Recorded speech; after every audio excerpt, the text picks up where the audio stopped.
Aggression in Sports by Grant LeBlanc.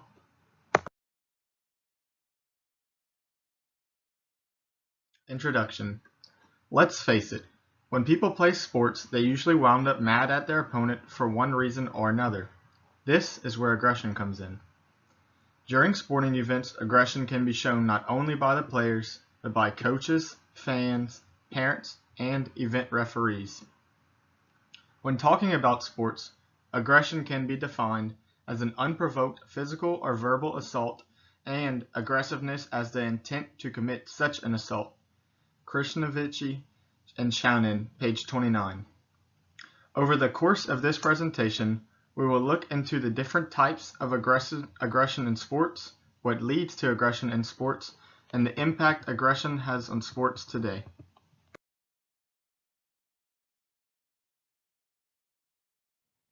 What is aggression? Aggression is defined as the infliction of an adverse stimulus, either physical, verbal, or gestural, upon one person by another. Aggression is not an attitude, but behavior, and most critically, it is reflected in acts committed with the intent to injure. Dr. Wan, page 331. The types of aggression. There's hostile aggression and instrumental aggression. Hostile aggression is where the principal reward or intent is to inflict pain upon another for its own sake. From Dr. Wan, page 331. Instrumental aggression is where the major reinforcement is the achievement of a subsequent goal. Dr. Wan, page 331. In instrumental aggression, the athlete is not necessarily trying to injure the opponent, but rather being aggressive in order to win. An athlete using hostile aggression wants to witness the pain and or suffering of another human being, whereas an athlete using instrumental aggression is attempting to give his or her team an advantage. From Brayed and McGannon, page 381.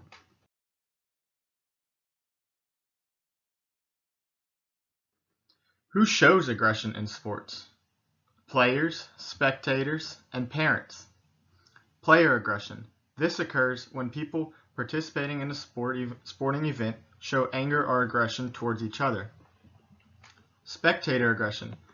Spectator aggression often results in riots after championships in football, baseball, and basketball, and result in property damage, arrest, injuries, and sometimes even death.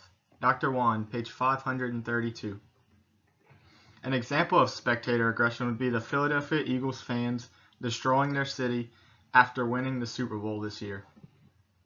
And parental aggression. This occurs when parents of kids participating in a sport show anger or aggression towards each other.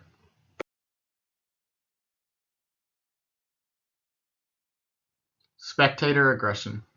Team identification is commonly defined as the extent to which a fan feels a physiological connection with a team.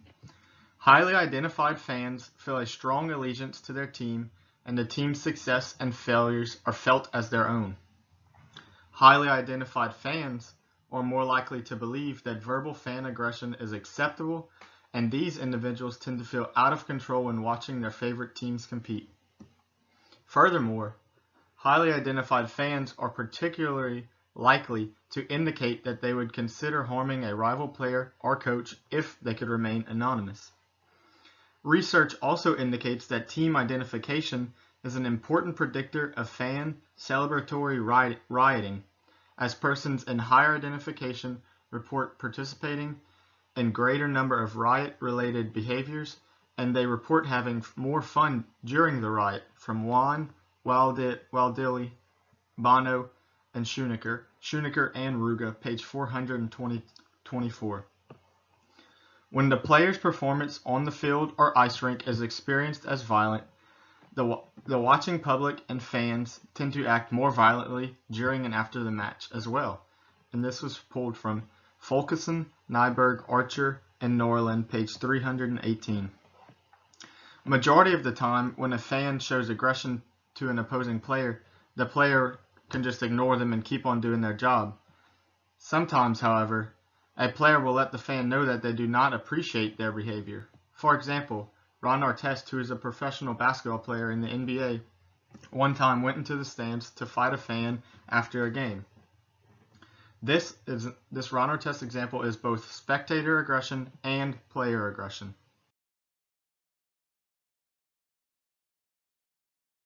Aggressive behavior.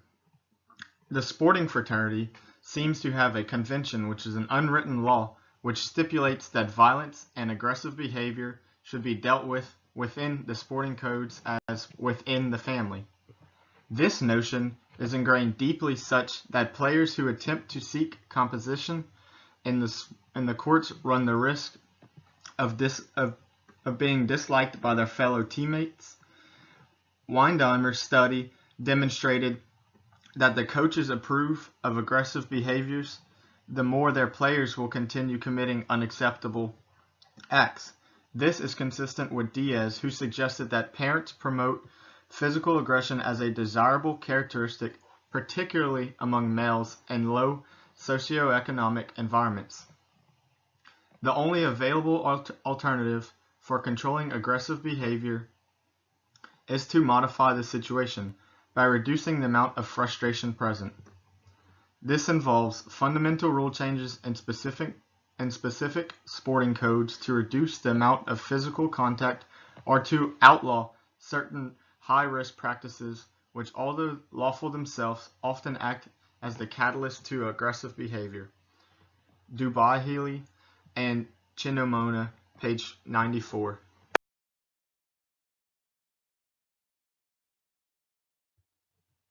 Athlete hostility. Athlete hostility is a condition that shows ill will or malevolence or a desire to injure opponents, often occupied by an opponent or an opposing team.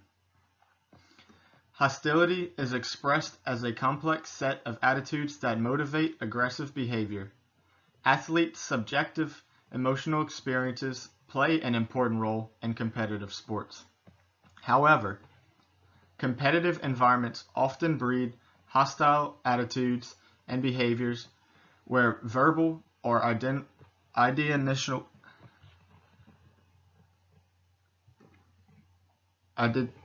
tendencies arise among athletes with the aim to outcompete, cause injury to, or devalue other athletes.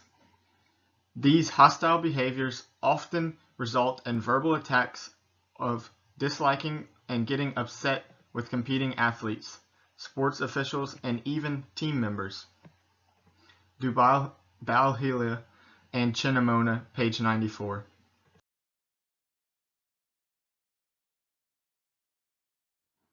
Reasons for aggression in sports.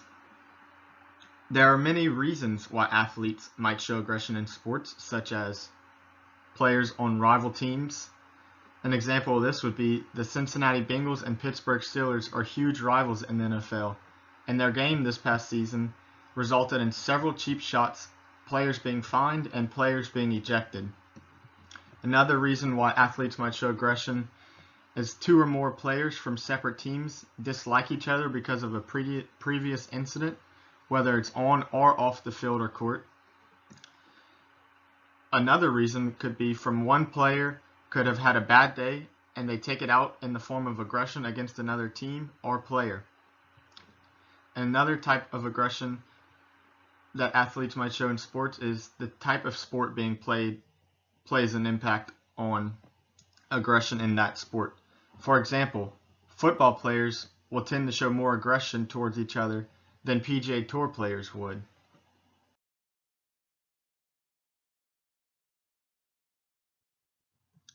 Aggressive athletes. Aggressive athletes often seem to engage in anger rumination, which refers to the tendency to repeatedly think about past experiences of anger.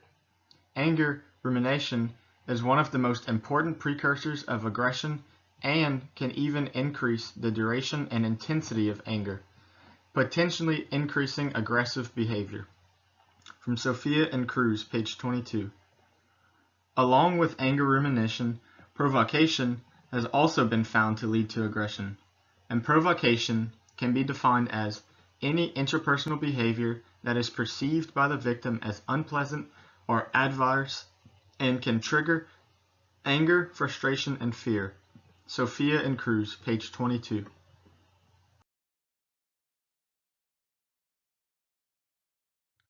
Anger. Anger can be triggered by a multitude of events that may occur externally or internally. Anger often precedes aggressive acts, but is not necessarily a prerequisite. For example, instrumental aggression is not normally associated with anger and in sport is far more frequent than hostile aggression. Maxwell, Weissach, and Moores, page 290.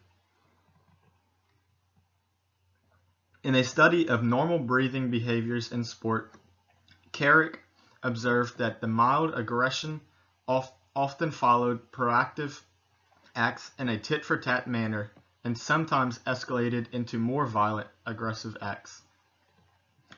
Crucially, retaliation was not always carried out by the original victim, and teammates often took revenge for each other.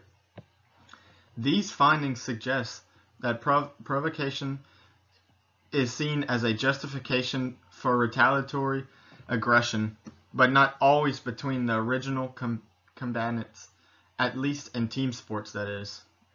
Maxwell, Weissach, and Moores, page 290.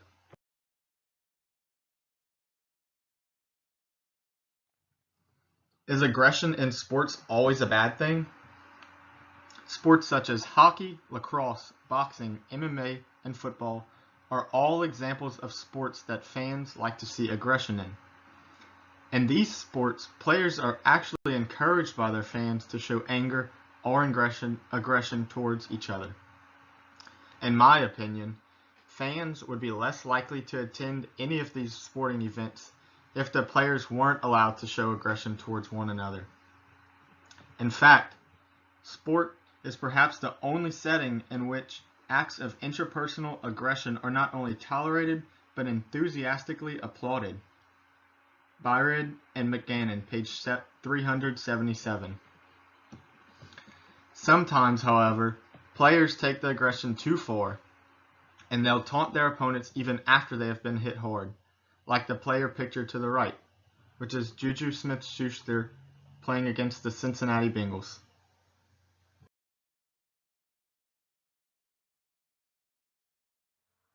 Can temperature possibly be related to aggression? Well, according to a study published in the Journal of Sport and Exercise and Health Exercise, temperature does in fact contribute to more aggressive penalties, and actually the home team tends to receive more aggressive penalties when the weather is warm. From Craig, Overbeek, Condon, and Ronaldo, page 10.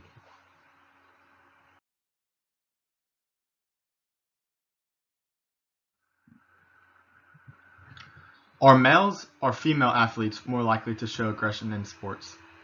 Well, males are typically thought to be more aggressive in nature than female, at least as far as sports go. Males tend to want to get back at their opponent when embarrassed while participating in a sport.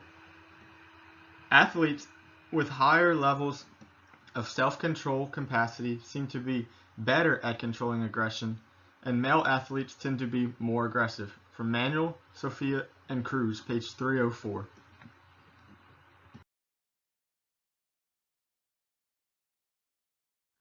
Self-control. Self-control has an important role in the regulation of aggression in sport. Individuals with low self-control tend to show more aggressive behaviors. Self-control seems to aid the regulation of ruminative thinking patterns in athletes.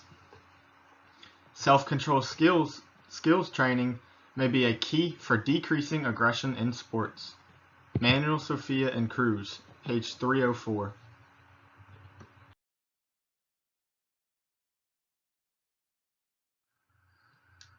The areas of the brain that are linked to aggression. The limbic system is called our emotional brain, and this is what gives us emotions on a day-to-day basis. The amygdala, which is a basal nuclei, the hypothalamus, and hippocampus all have been implicated in different types of aggressive behavior, including fear-induced defensive rage, steroid-induced aggression, and other types of aggression. Chronic passive exposure to aggression may elicit a form of learned aggression rather than fear or steroidal-induced aggression among passive observers. In addition, serotonin receptors play brain region-specific roles in expressing aggression. Suzuki, Hahn, and Lucas, page 8341.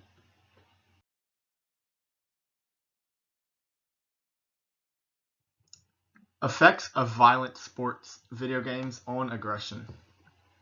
Recent media analysis have shown that violent video game exposure increases physiological arousal, aggressive cognition, and aggressive behavior. Violent video games can increase aggression in both short-term and long-term contexts. The competitive aspect of a video game increases aggression by increasing arousal or by increasing aggressive thoughts or affect. Competitive aspects of violent video games also increase aggressive cognitions via links between aggressive and competition concepts. Anderson and Carnegie, page 732.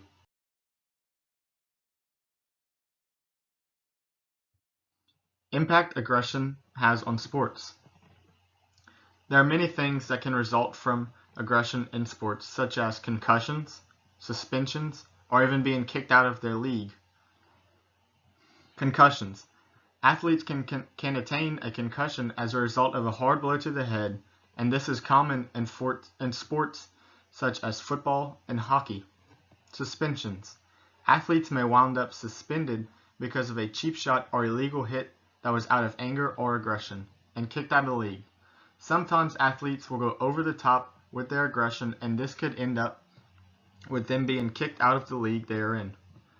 Going back to the Ron Artest example, he was actually kicked out of the league for several years for his fight with the fan, although he was reinstated after several years of appeals.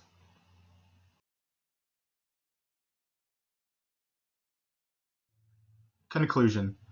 Throughout the duration of this presentation, we have discussed different types of aggression in sports, what leads to aggression in sports, and the impact aggression has on sports today. It is obvious that aggression is something that had a huge impact on sports both in the past and present, and that aggressive behavior in certain sports is actually encouraged.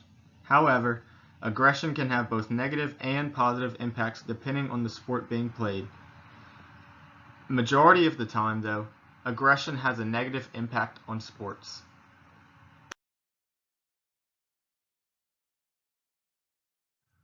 And these are my references. Thank you.